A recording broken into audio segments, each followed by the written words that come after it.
lagi bersama saya Putri Alifah Fitra dalam acara Halo Legislator Delta TV. Saat ini seperti yang kita ketahui, potensi wisata, pembangunan dan sosial adalah hal yang sangat penting untuk dapat dicapai oleh daerah itu sendiri. Saat ini sedang bersama saya Bapak Muslim Ansori SHIMA, Wakil Ketua 3 DPRD Lampung Tengah fraksi PKB. Baik, untuk itu mari kita sapa Bapak Ansori SHIMA terlebih dahulu. Bapak, hari ini apa kabarnya, Pak? Alhamdulillah baik. Alhamdulillah baik. Kalau boleh tahu kesibukannya terakhir pekan ini apa saja, Pak? Hari ini sangat-sangat menguras energi dan alhamdulillah semua berjalan lancar. Kita baru saja memeriahkan HUT hari ulang tahun Partai PKB yang ke-26. Puncaknya semalam di Jakarta, kemudian hari ini alhamdulillah kita bisa menjalankan aktivitas seperti biasa di kantor ini. Barusan kita laksanakan paripurna KUA PPAS murni 2025. Oke, baik Bapak. Sangat sibuk sekali. Sangat sibuk ya Bapak ya akhir belakangan ini. Baik, kita berbicara tentang ekonomi dan sosial yang ada di Lampung Tengah saat ini Bapak. Seperti yang kita ketahui masih banyak sekali tantangan dan juga hambatan untuk dapat meningkatkan perekonomian di Lampung Tengah ini sendiri. Menurut Bapak sendiri sebagai salah satu anggota Dewan dari Kabupaten Lampung Tengah, sudah sampai mana Pak tahapan yang telah diusahakan oleh DPRD Kabupaten Lampung Tengah? Terkait peningkatan ekonomi tentu menjadi prioritas sebenarnya oleh pemerintah daerah. Di beberapa kali pembahasan memang indikatornya ekonomi lebih membaik memang, walaupun ada sisi yang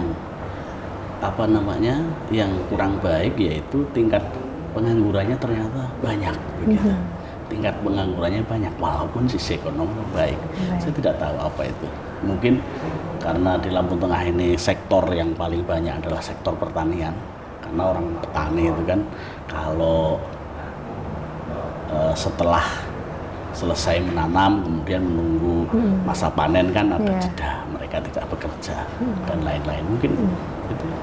Jadi untuk saat ini kondisi masyarakat Lampung Tengah di bidang sektor pertanian memang sedang masa peralihan ya Bapak ya, masih diusahakan untuk bisa secara merata nantinya. Ya, seperti kita ketahui kan, aliran-aliran air untuk sawah-sawah yang ada di Lampung Tengah kan ya juga tidak merata semua, harus berganti di tempat yang satu dan tempat yang lain, bergiliran supaya semuanya bisa mendapatkan air untuk mengairi sawah-sawah petani kita. Ya baik, karena memang saat ini juga kita sedang menuju pilkada serentak di tahun 2024. Terkait hal ini, dari fraksi PKB sendiri apakah sudah mempersiapkan calon-calon yang akan diusung atau memang sudah ada calon-calon yang nantinya akan diumumkan oleh publik Bapak? Kami sifatnya menunggu apa yang nanti menjadi keputusan pimpinan, keputusan DPP PKB dalam hal ini, karena itu adalah ranah DPP PKB. Ketika keputusan pimpinan itu akan mengusung siapa, tentu kami selaku kader akan siap dan patuh untuk menjalankan perintah organisasi kita. Baik, sedang dipersiapkan ya Bapak? Persiapan, kita tunggu saja bersama-sama. Ketua DPC kita yang hari ini juga Wakil Bupati Lampung Tengah kan masih berupaya untuk bisa mencalonkan diri sebagai Bupati Lampung Tengah. Sedang berusaha untuk bisa membranding diri juga ya Bapak kepada masyarakat. Upayanya ingin membangun Lampung Tengah lebih baik, kira-kira begitu. Seperti itu, oke. Terkait dengan pilkada hari ini, adanya sebuah kisruh yang beredar di masyarakat bahwasannya banyak dari NU itu bisa menjadi terpecah belah karena adanya perbedaan pilihan. Menanggapi hal tersebut sebagai mungkin salah satu orang yang memiliki kedekatan dengan organisasi tersebut, bagaimana Bapak tanggapannya?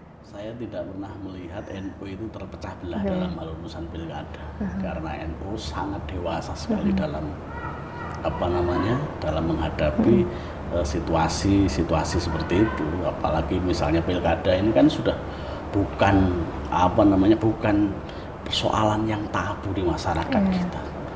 Organisasi terbesar di Indonesia itu juga sangat dewasa sekali dalam menempatkan dirinya di mana dia harus ditempatkan, tentunya karena organisasi sosial dan bukan organisasi politik, ya ranahnya memang sosial keagamaan, nggak terjun langsung ke dunia politik.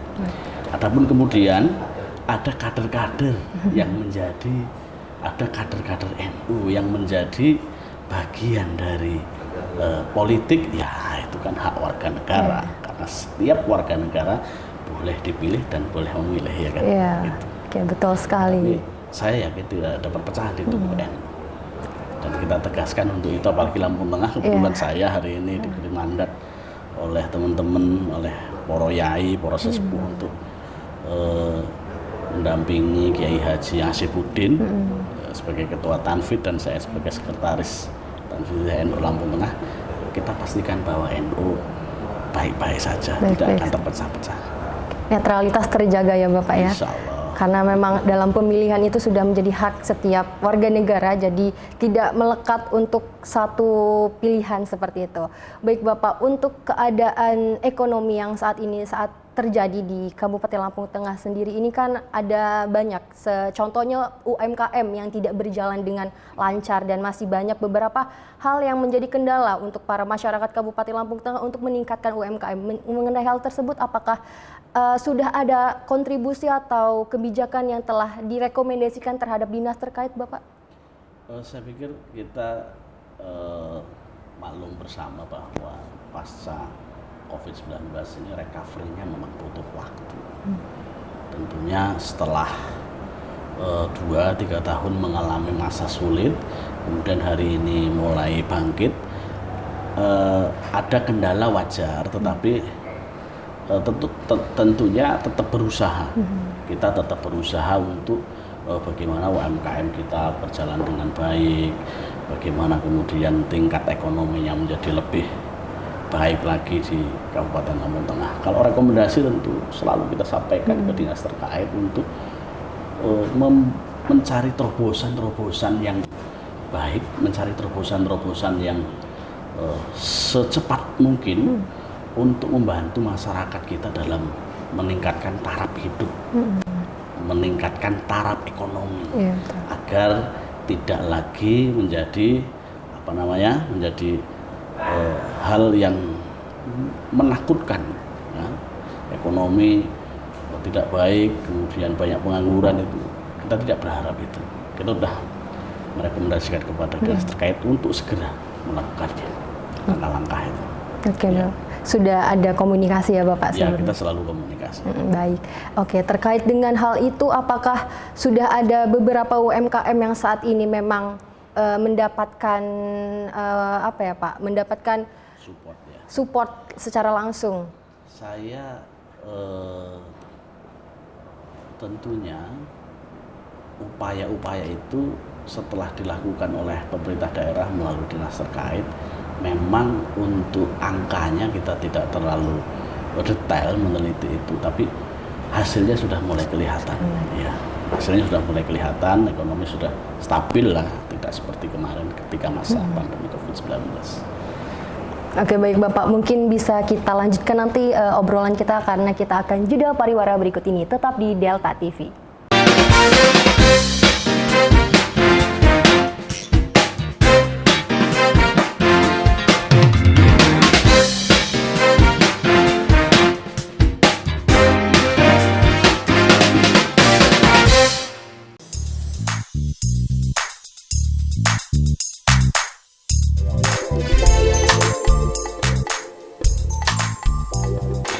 Warnanya menjadi coklat muda seperti ini, tetapi dalamnya masih moist dan dalamnya berwarna putih.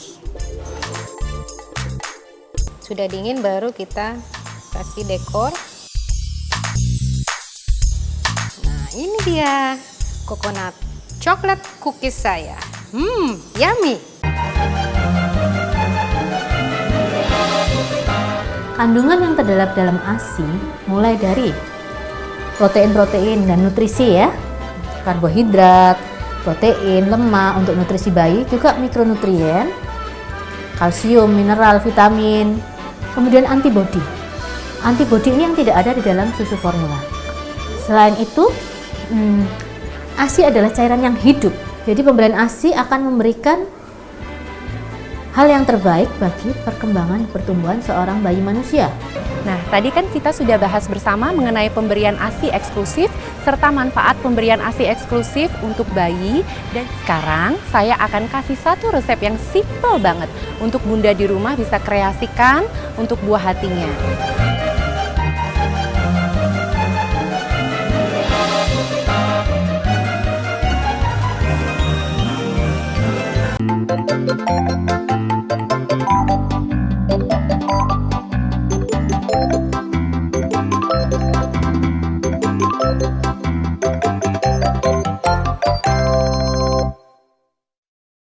Kembali lagi, Kak Nitin akan berbagi keceriaan di Ceria Cerita Anak bersama Kak Nit dan Naomi.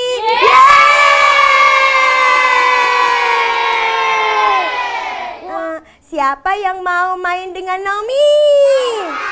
Siapa yang mau main dengan Naomi? Yuk teman-teman, kita nyanyi sama-sama ya. Sambil tepuk tangan dong. Tuh, wah, ga, naik kereta api. Tut, tut, tut. Siapa hendak turun ke Bandung, Surabaya, bolehlah naik dengan percuma.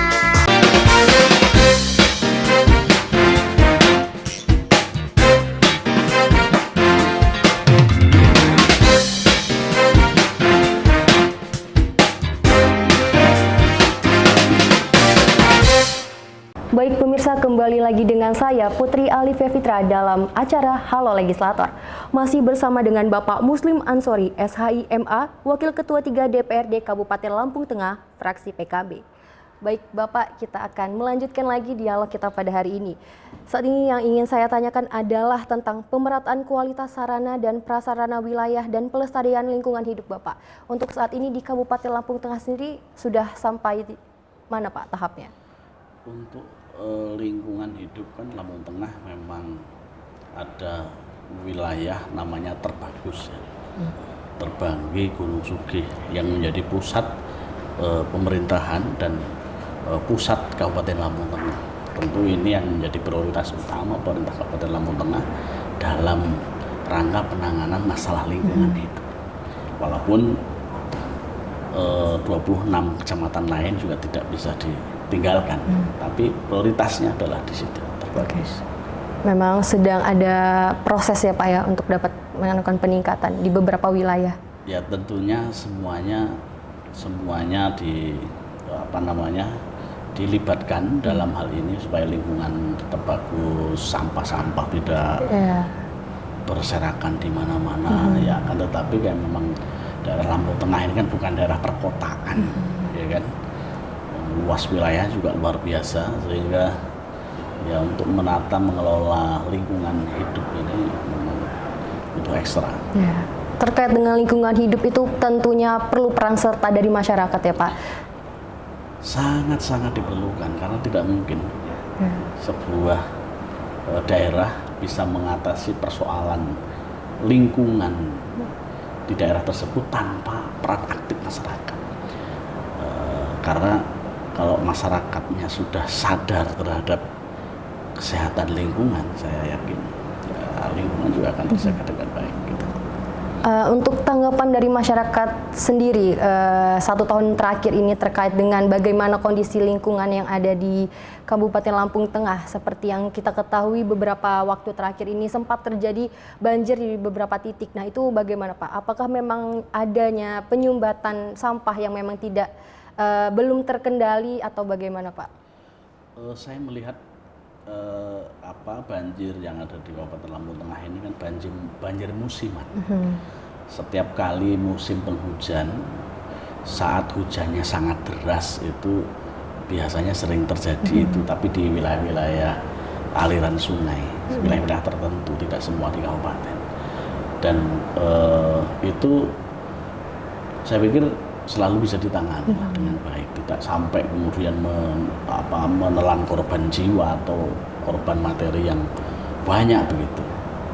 Itu bisa ditangani oleh pemerintah daerah. Hingga saat ini terkendali ya Pak ya? Terkendali.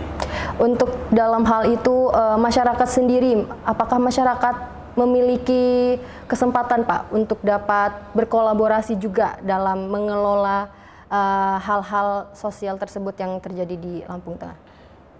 Kita ya tentu selalu menghimbau kepada masyarakat terkait kebersihan, terkait lingkungan kita, terus kemudian bagaimana upaya menciptakan lingkungan yang baik, sehat, sehingga ketika musim-musim tertentu yang tadi disebut itu ya tidak menjadi bencana yang besar. Banjir ya hanya biasa banjir saja, tapi tidak kemudian sampai memakan korban jiwa atau materi yang berlebih. Mungkin seperti itu. Oke, baik Bapak. Kita beralih ke pertanyaan selanjutnya terkait dengan pelayanan publik. Seperti yang kita ketahui, kita di Lampung Tengah sendiri sudah ada mall pelayanan publik, Bapak. Terkait hal ini, bagaimana Pak tingkat kepuasan masyarakat dengan adanya mall pelayanan publik? Apakah dari mereka memang masih ada hal-hal yang nantinya akan dievaluasi lagi atau bagaimana Pak? Saya belum pernah melakukan survei satu persatu masyarakat yang menggunakan jasa layanan publik kita, tetapi sampai hari ini kami tidak mendengar layanan publik yang kita punya di mall pelayanan publik itu ada masyarakat yang mengeluh. Tentu ketika tidak ada yang mengeluh berarti pelayanannya bagus. Kira-kira begitu. Ya, harapannya ini terus ditingkatkan. Kalau misalnya ada yang kurang puas kemudian tidak berani mengungkapkan, ya kita selalu mendorong dinas instansi terkait untuk selalu meningkatkan kinerja pelayanan terhadap masyarakat kita, karena kita ini kan abdi negara, abdi masyarakat gitu. Baik Bapak, terkait dengan pemerataan sarana dan prasarana sendiri di Kabupaten Lampung Tengah saat ini yang memang masih ada beberapa kendala, itu bagaimana Pak? Kendalanya apa? Seperti contohnya dalam bidang transportasi, masyarakat masih banyak mengeluh tentang mungkin angkutan umum yang saat ini kalau bisa kita lihat di Bandar Jaya sendiri sudah makin menurun karena memang pengendara motor dan juga ojek online yang saat ini memang sudah mulai ada gitu Pak. Jadi ini adalah sesuatu yang alamiah terjadi, bahwa ketika peningkatan ekonominya sudah membaik, tingkat ekonomi masyarakat kita meningkat, tentu kesejahteraannya adalah pasti meningkat. Nah, alhamdulillah kalau kemudian hari ini semua masyarakat kita punya kendaraan bermotor, berarti kan tingkat ekonominya meningkat. Kalau kemudian transportasi umum itu hari ini cenderung mengalami penurunan, tapi bukan berarti penurunan transportasi umum itu adalah buruk kan begitu, tetapi kesejahteraannya meningkat. Dan hari ini memang saya yakin semua masyarakat kita punya fasilitas itu, sehingga dengan mudah mereka bisa memiliki dan kemudian bisa memanfaatkannya dengan baik tanpa harus tergantung pada transportasi umum tersebut. Kalau terkait dengan pembangunan yang ada di Lampung Tengah, memang sarana dan prasarana terkait jalan itu kan pasti dikeluhkan masyarakat kita. Jalannya jelek gitu. Sebagian memang iya kita akui bahwa jalan-jalan di Lampung Tengah ini banyak sekali yang masih kurang bagus, ya, jelek, ada lubang dan segala macam. Tapi memang itu kondisi yang sampai hari ini saya melihat keseriusan pemerintah daerah cukup bagus dalam upaya meningkatkan sarana dan prasarana. Tapi memang ada kendala sedikit, ya seperti kita ketahui kendalanya plastik kan. Kalau ada keuangannya mumpuni tentunya selesai itu semua. Tetapi kan terbatasannya anggaran itu menjadi alasan mengapa belum selesai, belum tuntas pemerintah daerah ini dalam memperbaiki semua sarana dan prasarana, terutama jalan. Oke, Iya. betul. Oke, baik Bapak, mohon maaf kita akan lanjutkan lagi obrolan kita karena kita akan jeda pariwara berikut ini. Tetap di Halo Legislator Delta TV.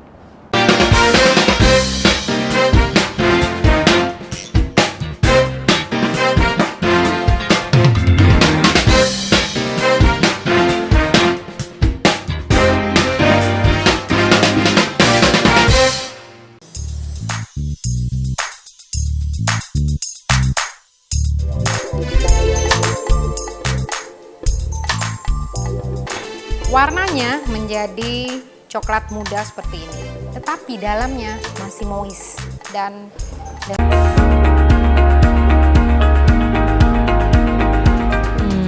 Sisters, kali ini aku akan memakeover hijab Cie yang menurutku agak sedikit kurang mempesona. Aku ingin memberikan efek simple tapi tetap elegan di hijabnya.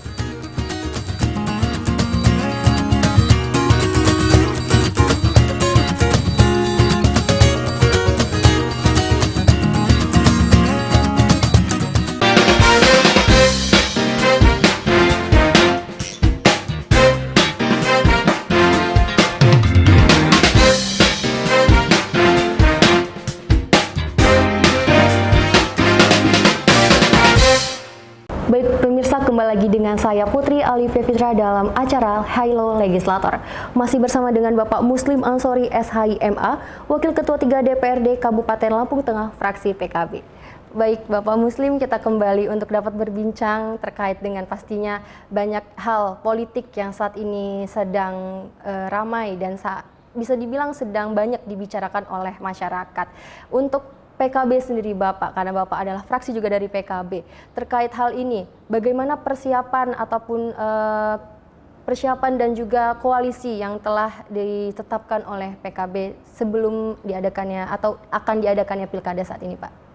Iya, tentu ini adalah musim 5 tahun sekali dalam rangka perbaikan kepemimpinan atau regenerasi kepemimpinan yang ada di negara kita. 5 tahun sekali kita melakukannya. Ini pilkada. Kemarin sudah dilaksanakan pemilu.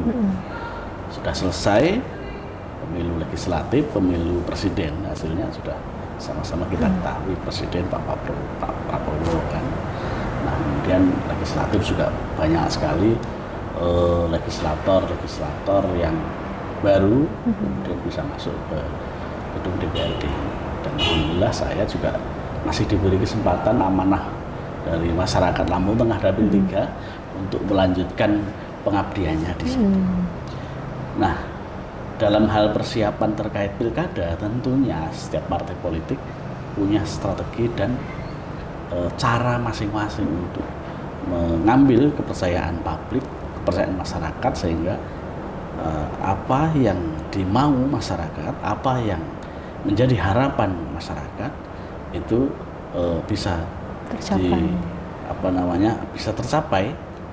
Tujuan menitipkan aspirasi ke siapapun itu, misalnya ke DPRD atau bahkan ini mau pilkada ya ke bupati.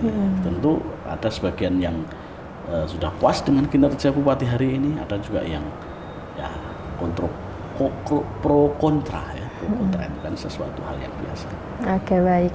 Karena kebetulan juga di nanti periode mendatang Bapak akan melakukan menjadi wakil rakyat. Apakah ada kiat-kiat atau hal-hal yang sudah Bapak persiapkan untuk dapat terus menetapkan aspirasi masyarakat agar nantinya bisa bersama-sama direalitakan untuk kehidupan Lampung Tengah saat ini, Pak?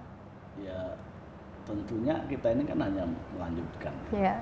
Pengalaman yang sudah setiap kali awal tahun bagaimana, kemudian pertengahan tahun bagaimana, dan akhir tahun saat evaluasi bagaimana, perencanaannya bagaimana, pelaksanaannya bagaimana, kemudian evaluasinya bagaimana, kan sudah kita lakukan. Kita hanya sekedar Kita hanya sekedar terus mengupayakan bagaimana supaya kinerja kami ini lebih baik, kira-kira begitu. Yang kemarin belum berhasil, kita akan bekerja semaksimal mungkin, kerja keras bagaimana upayanya aspirasi masyarakat ini bisa kita bawa dan hasilnya bisa dirasakan di masyarakat. Kembali melanjutkan ya Pak ya. Insya Allah. Dan ingin pastinya untuk yang lebih baik lagi ke depannya. Untuk politik Lampung Tengah saat ini kan banyak sekali huru-haranya ya Bapak ya. Melihat kondisi tersebut, tanggapan Bapak selaku Wakil Ketua 3 DPRD Kabupaten Lampung Tengah Pak? Ya, dinamika di masyarakat ya banyak sekali kan. Ya. Apalagi misalnya menjelang pilkada hari ini. Tentu para calon-calon pemimpin kita ini kan berusaha untuk meyakinkan kepada masyarakatnya, pemilihnya, bahwa mereka layak dan pantas untuk menjadi harapan dan tumpuan masyarakat. Itu ya kita ketahui lah bersama, banner-banner sudah berada di mana-mana, siapa yang ingin maju, siapa yang ingin membangun Lampung Tengah ini. Nah, kan tetapi kami selaku wakil rakyat ini berharap silahkan berkompetisi, tapi kompetisi yang sehat, kompetisi yang baik, kompetisi yang sejuk, sehingga nanti akan menghasilkan sebuah kepemimpinan, pemimpin yang baik, pemimpin yang dicintai rakyat dan mencintai rakyat. Ini harapan kami. Harapan seperti itu ya Bapak. Oke, untuk Bapak sendiri menjadi seorang wakil rakyat pastinya ada alasan ya Pak ya. Apakah memang saat itu niat dari diri sendiri atau dukungan dari lingkungan dan keluarga Pak? Kebetulan kami lahir memang dari aktivis organisasi pemuda Nahdlatul Ulama.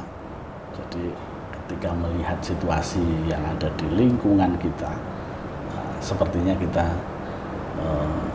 ingin berupaya bagaimana situasi-situasi yang dirasa tidak nyaman dalam hal urusan pemerintahan ini kita bisa memperjuangkan aspirasi masyarakat supaya apa yang dirasakan oleh masyarakat hari ini ya berbeda, akan lebih bisa membangun lah, kira-kira begitu, membangun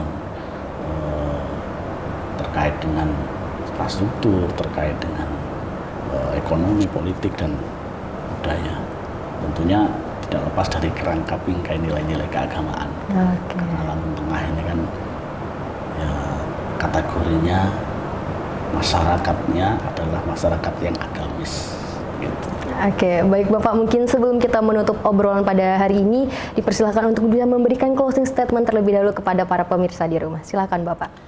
Baik, jadi para pemirsa yang budiman, kami menghimbau kepada seluruh masyarakat yang ada di Provinsi Lampung, khusus Kabupaten Lampung Tengah, dalam menghadapi pemilu pilkada yang akan digelar sebentar lagi, kita upayakan semaksimal mungkin untuk membuat bagaimana pilkada ini menjadi pilkada yang berkualitas, pilkada yang sejuk, pilkada yang damai, sehingga akan terpilih nanti pemimpin-pemimpin yang menjadi harapan kita, pemimpin-pemimpin yang mencintai kita, rakyat Lampung Tengah, dan rakyat mencintai pemimpinnya. Ketika itu terjadi, saya yakin cita-cita Baldatun Thayyibatun Ghafur ini, masyarakat kita